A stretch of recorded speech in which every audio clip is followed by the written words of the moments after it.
Hey, what's up guys? J-Wig is here with another J-Wig review of another Star Wars Rebels episode. Episode 3, or episode 2 if you guys want to call it. It's episode 3. If you guys don't think it's episode 3, you're stupid. Get the freak out of here. It is episode 3. But yeah, the Holocrons of Fate. Awesome episode. Very pumped. I'm really excited to see that.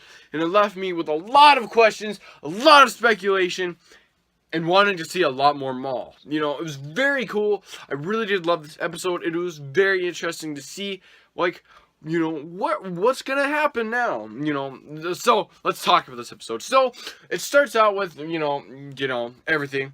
Then boom, Maul shows up, hijacks the crew of the Ghost, just completely just like takes them all hostage, and sends Kanan and Ezra a message like, yeah, I have your crew held hostage. Bring me the Jedi Holocron. Well, no. You bring me the Sith Holocron, and then, you know, you can have your friends back. And bring me my apprentice, because, you know, I need him. So, it's just like, ooh. And this was a very awesome episode for a couple of reasons. One of the big reasons was because we really did see a huge thing between Kanan and Ezra, and then we see how Ezra finds a newfound respect for Kanan. And it's definitely a big deal because now this is a big thing. This is a big deal. This is the first time that they're going to find Maul, and Maul made such an impact on them during last season. It was like, whoa, you know, why, you know, it's going to be very hard to trust this guy. We need to have like a plan.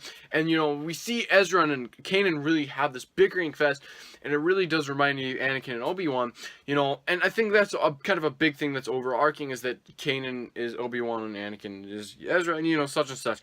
And it's hinting to that dark side stuff, and it is cool to see, like, them go through that relationship and go through the motions and see this stuff. And it was also, and you see how they actually are like, you know what, I do, and Ezra realizes, you know, now, Kanan is not so broken. He doesn't have to always do things for him. Kanan can do things on his own. And it was very cool to see, like, you know what, maybe they both are having respect for each other.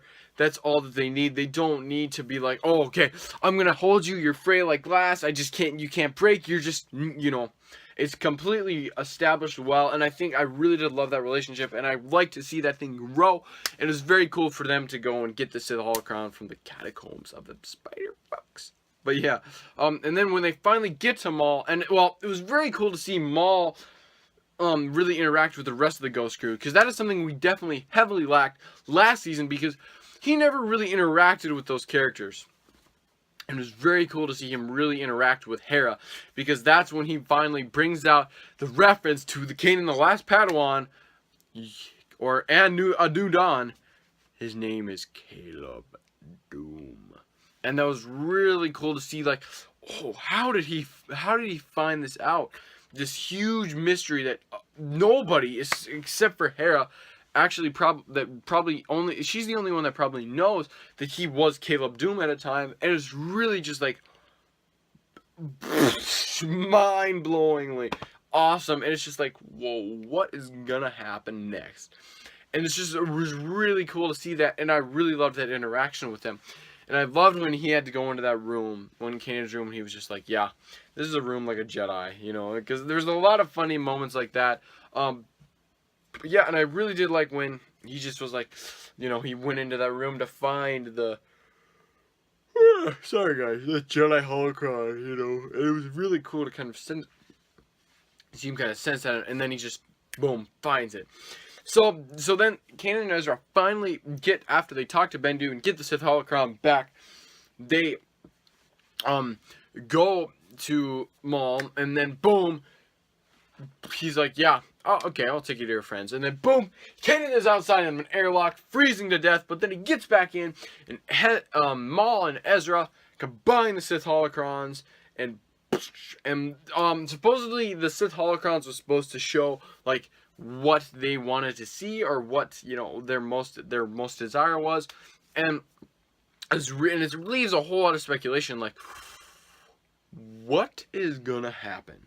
You know, because we see that Maul, he sees something. He's like, he's alive. He's still living. You know, he's alive. I need, you know, and then, fuck, you know, and then at the end of the episode, he's like, he's still alive. He's still alive. And it's just like, what did he see? And a lot of people are speculating that it is Obi-Wan. I hope that it is Obi-Wan. I think that would be awesome. I think that would be an awesome thing for the season finale of Star Wars Rebels Season 3.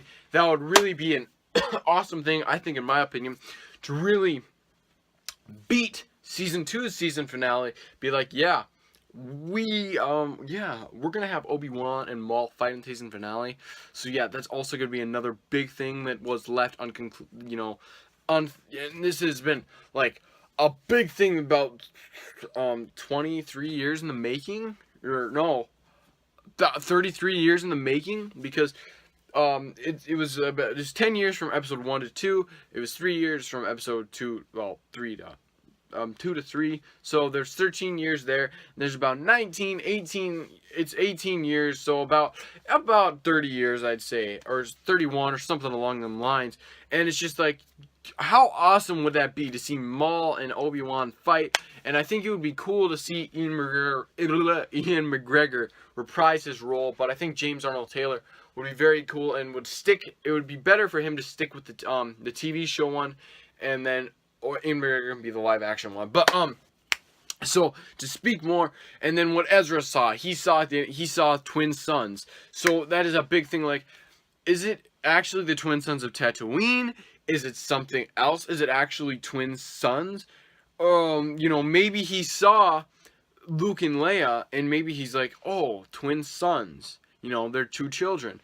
But I think maybe he would have said, look, twins, like twin children or something along the lines.